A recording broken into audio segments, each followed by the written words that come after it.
ज्ञानं मूलं गुरोर्मूर्ते पूजा मूलं गुरोर्पादं मंत्रं मूलं गुरोर्वाक्यं मोक्षं मूलं गुरोर्कृपः. सर्व भक्तमंडळींना नमस्कार. मी प्रमोद रेंगे आणि आपण पाहतात माझं यूट्यूब चॅनल मोक्षगुरू रामकृष्ण सरस्वती गुरु. सद्गुरूंच्या गुणवैशिष्ट्याप्रमाणे मी भक्तांना आलेले अनुभव आपल्याला सांगतोय आणि हा माझा 67वा व्हिडिओ आहे. आणि याच्यामध्ये मी माझ्या स्वतःबद्दलच एक अनुभव आपल्याला सांगणार आहे. आणि हा अनुभव गुरुगौरविका पुष्प 1 मध्ये मी स्वतःच लिहिला आहे.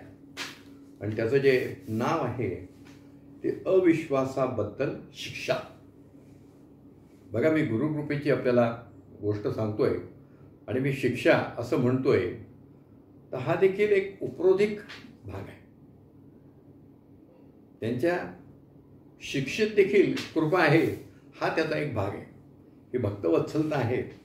आणि मी हा लेख गुरुदेवांच्या 1993 साली जी त्यांची आपण रौप्य तुला केली होती, त्यावेळेस जी पहिली गुरुगौरविका प्रसिद्ध झाली त्याच्यामध्ये हा माझा लेख आलेला आहे. आणि मला अत्यंत आनंद वाटतो की पहिल्या लेखामध्ये जे काही 60-70 लेख त्या दिवशी आपण त्या पुस्तिकेत छापलेले आहेत, तर त्या लेखामध्ये माझ्या लेखाला हा एक हे मिळाला. हे खरोखरीच सद्गुरूंची एक माझ्यावर असलेली कृपाच आहे. कारण रौप्य तुलेच्या निमित्त जे काही अनुभव लोकांनी सांगितलेत त्यात मला स्थान मिळावं, ही त्यांचीच कृपा आहे माझ्यावर. आता या ठिकाणी मी साधारणपणे मागे आपल्याला सांगितलं की शिवाजीनगर रेल्वे क्वार्टर्समध्ये आम्ही राहत होतो. आणि 1970 साली मी गुरुदेवांच्या कृपेमुळे मला अत्यंत सोप्या मार्गाने शासकीय सेवेत शिरण्याची संधी मिळाली. या शासकीय सेवेत येण्यासाठी मी कुठलाही अर्ज केला नव्हता, विनंती केलेली नव्हती, पण माझ्याकडे चालत ती सेवा आली. संप काळामध्ये 70चा जो संप झाला कर्मचाऱ्यांचा, त्यावेळेस त्या शासकीय दूध गिरणीत माणसंच कामाला नव्हती. आणि मी एका दूध सेंटरवर बाटल्या देण्याचं काम करत होतो. तर त्या ठिकाणी तिथं त्या दूध योजनेचे वरिष्ठ अधिकारी आले आणि त्याने आम्हाला सांगितलं की आता आम्ही जरा तुम्हाला कॅनमधलं दूध पाठवणार आहोत, आमच्याकडे माणसं नाहीत, तर तुम्ही ते दूध व्यवस्थित वाटा, पाणी वगैरे मिक्स करू नका, असं त्यांनी आम्हाला सूचना दिल्या. वरिष्ठ अधिकारी त्यांच्या सूचनेने काम होतं.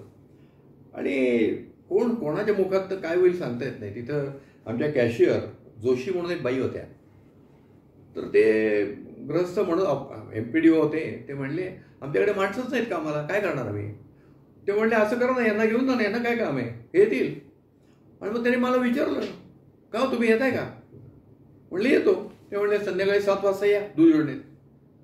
तुम्हाला वाटतं 11 नोव्हेंबरचा काहीतरी दिवस होता, संप सुरू झाला होता ना, 11 नोव्हेंबर दिवस होता. मी संध्याकाळी 7 वाजता तिथे गेलो आणि तिथून माझी सरकारी नोकरी सेवा झाली. ही केवळ गुरुदेवांची कृपा आहे. आमच्या घरातली आर्थिक परिस्थिती अत्यंत त्यावेळेस बिकट होती. वडील रेल्वे सर्व्हिसला होते, कुटुंबामध्ये 7 जण होते आणि पैसा पुरत नव्हता. तेव्हा मला नोकरी करणं हे भागच होतं. आणि मला अशा प्रकारे नोकरी मिळाली आणि त्या ठिकाणी मी लेखनिक म्हणून नोकरीला लागलो.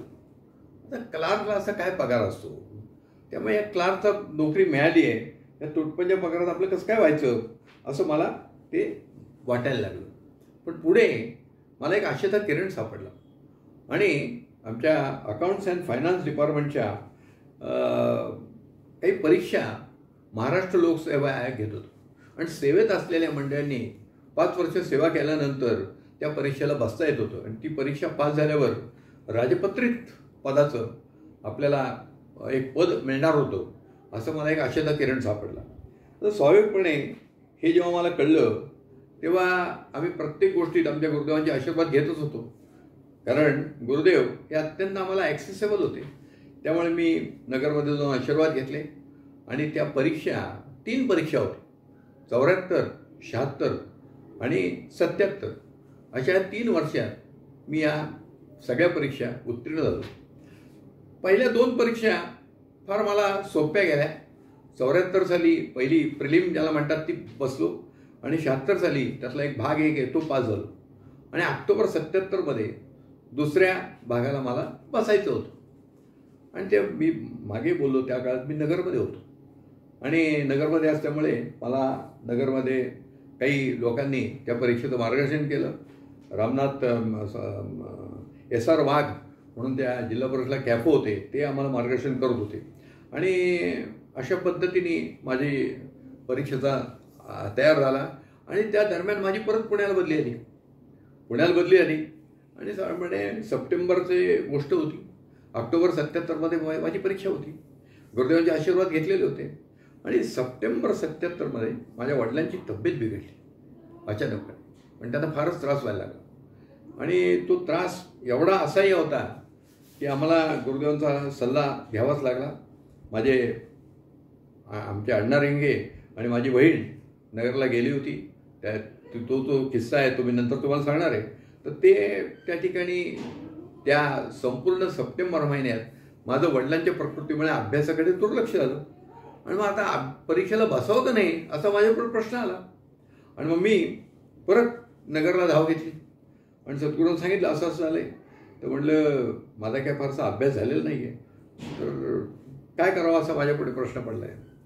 तर गुरुदेवांनी सांगितलं तू परीक्षेला बसलास काय नाही बसलास काय, तर ती संधी म्हणून ती धरली जाईल. तेव्हा असं कर, तू आता या परीक्षेला बस. तू आता जो काय असेल अभ्यास तुला जमेल तसा कर आणि तू परीक्षेला बसायचंस असं मला गुरुदेवांनी सांगितलं.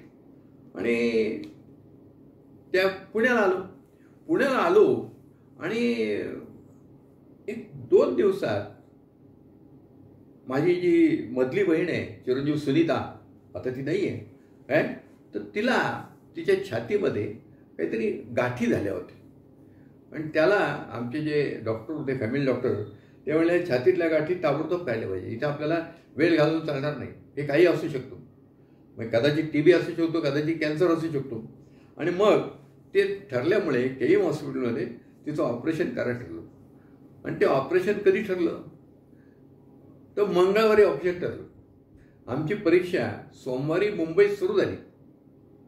सोमवार आणि मंगळवार पार्ट 1 होता आणि मला पार्ट 2ला बसायचं होतं. ते बुधवार आणि गुरुवार होते. तर मंगळवारी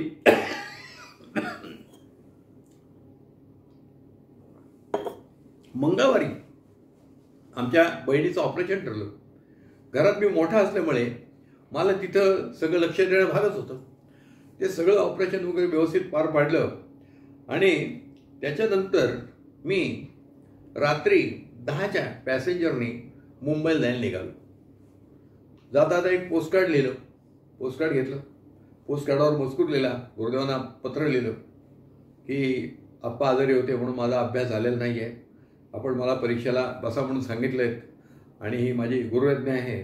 पण परत या सुनीताचा आजारपण असं आलं आहे आणि आज सकाळीच तिचं ऑपरेशन झालं आहे आणि ऑपरेशनमध्ये तिला आता शुद्ध आली आणि पाहून मी आता निघालेलो आहे, परीक्षेला आपल्या आज्ञेप्रमाणे बसतो आहे.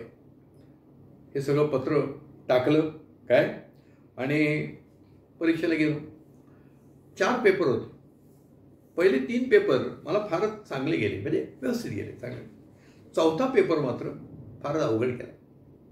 20 मार्काचे 5 प्रश्न असतात आणि मी फक्त 60 मार्काचाच पेपर सोडवला. 60 मार्काचा पेपर सोडवला होता. त्या 60 मार्काच्या पेपरमध्ये मला कमीत कमी 45 तरी मार्क मिळायला पाहिजे होते, तर मी पास होणार होतो. आणि आपल्याला 2 प्रश्न आपण लिहिलेले नाहीत तेव्हा आपण या परीक्षेत उत्तीर्ण होऊ याची मला कुठलीही खात्री नव्हती. आणि आपण स्वतःच जर काही चुका केल्या असतील तर त्याकरता आपल्याला म्हणजे ही चूक म्हणजे मी चूक केली अशातला भाग नाही, पण परिस्थितीतून झालेली होती. तर आपण विनाकारण मी परीक्षेत पास होईल अशी अपेक्षा करणं काही योग्य वाटत नव्हतं. आणि त्यामुळे काय झालं की परत ऑक्टोबर 77ची परीक्षा झाली होती, परत एप्रिल 78मध्ये परीक्षा असते. त्या परीक्षेचा मी फॉर्म भरला. आणि त्याचा अभ्यास सुरू केला. मार्चमध्ये माझ्या घरी सद्गुरू आले होते. 2-3 दिवस मुक्काम होता त्यांचा शिवाजीनगर रेल्वे क्वार्टर्समध्ये. आणि त्यावेळेस मला महाराजांनी विचारलं, कारण प्रभू ते तू परीक्षेला बसला होतास, काय निकाल लागला का नाही अजून? तर मी म्हटलं गुरुदेव अजून काही, म्हणजे महाराज म्हटलं महाराज अजून काही निकाल लागलेला नाही आहे, पण म्हटलं मी काय पास होईल असं वाटत नाही मला. म्हटलं मी 2 प्रश्न सोडवलेच नाही आहेत, 5पैकी 3 प्रश्न सोडवले आहेत आणि म्हटलं त्यात एवढे मला 45 मार्क पडतील असं काही मला वाटत नाही. त्यामुळे मी काही परीक्षेत पास होईल असं मला वाटत नाही. आणि म्हटलं काय झाले की सध्या माझ्या राशीला 8वा गुरु आहे काय, त्यामुळे म्हटलं कदाचित असं झालं असेल. हे मी म्हणजे आश्चर्य बघा, मी महाराजांशी बोलतोय आणि 8व्या गुरुची तिथं चर्चा केली. गुरुदेव असल्या आमच्या बोलण्यावर कधी काही लक्ष द्यायचे नाही. त्यांनी माझं ऐकून घेतलं, एक स्मित हास्य केलं आणि चालले म्हटलं काय काय. आणि मग गुरुदेव नगरला गेले निघून. त्याच्यानंतर 1 महिन्याभराने साधारणपणे एप्रिलच्या मध्यावर त्या परीक्षेचा निकाल लागला. आता तो निकाल लागला हे आम्हाला पुण्यात कळलं होतं. त्या परीक्षेला अन्य जे माझे मित्र बसले होते ते माझ्याकडे आले, म्हणजे अरे ते परीक्षेचा निकाल लागला आहे, असं कर तुझ्या ऑफिसमध्ये फोन आहे, STD वगैरे तू लावू शकतोस काय. माझ्या साहेबांकडे फोन होता, तो मी लावू शकतो. तर ते म्हणले तू जरा बघ कोण कोण पास झाले. तर मी त्या सगळ्यांना विनम्रपणे सांगितलं, म्हटलं रे बाबा रे मी नापास होणार आहे. आणि म्हटलं मी कशाला लावू काय, तुम्हाला पास व्हायची आशा आहे तुम्ही बघा, मी काय बघणार नाही म्हटलं. आणि मी त्यांना झटकून लावलं. आता बघ खरं आहे हो, मी जर परीक्षेत पास होणार नाही तर मी कशाला हे करू. आणि मी तो काही बघितलं नाही.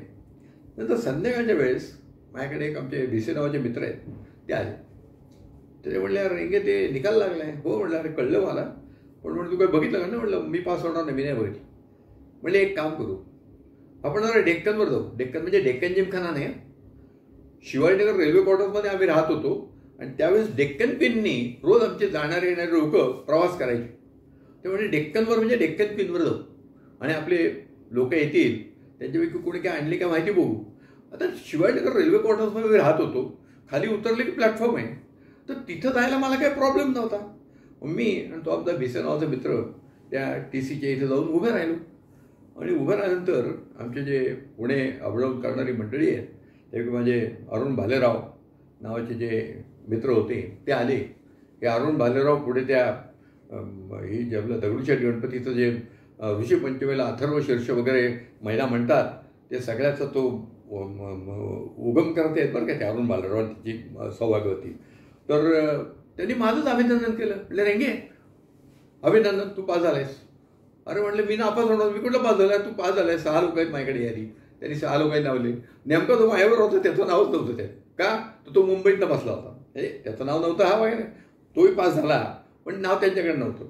अशा तऱ्हेने ही आनंदाची बातमी आम्हाला कळली. आणि आनंदाची बातमी कळल्याबरोबर दुसऱ्या दिवशी आम्ही दुपारी काहीतरी 2-2:30 वाजता परत एकदा सकाळी खात्री केली आणि मग नगरला जायला मी निघालो. 2 वाजता STत बसलो आणि साधारणपणे 6-6:30-7च्या सुमारास नगरला पोचलो. नगरला पोचल्यानंतर आरती झालेली होती आणि मी गेलो, दर्शन घेतलं दत्तात्रय निवासात गुरुदेवांचं. त्या दत्तात्रयाच्या जिथं देव ठेवतात तो जो आता सध्या हॉल आहे तो मोकळा असतो, पण पूर्वी तिथे गुरुदेवांचं आसन होतं, तिथे गुरुदेव बसलेले होते. आणि मग मला अचानक पाहिलं. म्हटलं काय रे प्रभू तू अचानक आलास? म्हटलं नाही गुरुदेव, ते आपण मला परीक्षेचं विचारलं होतं. तर म्हटलं काल परीक्षेचा निकाल लागला. म्हणजे काय झालं? नाही म्हटलं मी पास झालो. अरे तुला 8वा गुरु होता ना, तू कसं काय पास झाला? हां 8वा गुरुचं तुम्हाला तत्वज्ञान शिकवत होतास ना पुण्यात, मग पास कसं काय झालास? ते म्हणले मी तुला एकदा आशीर्वाद दिले होते, त्यावेळेस तू या माझ्या आशीर्वादावर अविश्वास का दाखवलास? 2 थोबाडात मारून घे. अर्थात गुरु आज्ञा आहे, त्यामुळे मी जे काही 12-15 लोक तिथे बसले होते त्यांच्यासमोर निश्चितपणे 2 थोबाडात मारून घेतल्या, गुरुदेवांची माफी मागितली. अर्थात गुरुदेवांनी हा गुरुदेवांचा प्रेमाचा राग होता माझ्यावर, प्रेमाचा राग होता, त्यांचा राग नव्हता माझ्यावर. पण मी जो कळत नकळत अविश्वास दाखवला, त्याच्यामुळे ते माझ्यावर राग, ते प्रेमाचा राग होता. आणि ते केल्यानंतर मला म्हणले, अरे प्रमोद, मी जेव्हा जेव्हा तुम्हा लोकांना आशीर्वाद देतो तेव्हा ती सगळी जबाबदारी माझी असते, त्यामुळे ते होणारच होतं, काय हरकत नाही म्हणे. तू आता पेढे आणलेस, आपण सगळ्यांना पेढे देऊ. पण जेवढे भक्त होते त्यांना प्रसाद म्हणून माझेच त्यांनी, मी पेढे जे समोर ठेवले होते ते त्यांनी गुरुदेवांनी सगळ्या भक्तांना वाटून टाकले. काय माहिती का, की सदैव आनंदी असणाऱ्या माझ्या गुरुदेवांनी मधुर कृपा केली, त्यामुळे मला माझ्या जीवनात एक आत्मविश्वास आणि प्रतिष्ठा संपादन करून दिली. ही परीक्षा पास झाल्यामुळे मला अत्यंत तरुण अवस्थेत राजपत्रित पदाचा दर्जा मिळाला आणि मी क्लार्क म्हणून नोकरीला लागलो. तो क्लास 1 अधिकारी म्हणून रिटायर झालो. गॅझेटेड ऑफिसर म्हणून माझं प्रमोशनच झालं. तर ही जी कृपा आहे, ही एक उत्तम माझ्या बाबतीत भक्तवत्सलतेचा हा एक अनुभव मी आपल्याला माझाच कथन केला. आणि या परीक्षेमुळे माझ्या जीवनात खरोखरीच पैसा आणि प्रतिष्ठा दोन्ही मला मिळाली. काय या ठिकाणी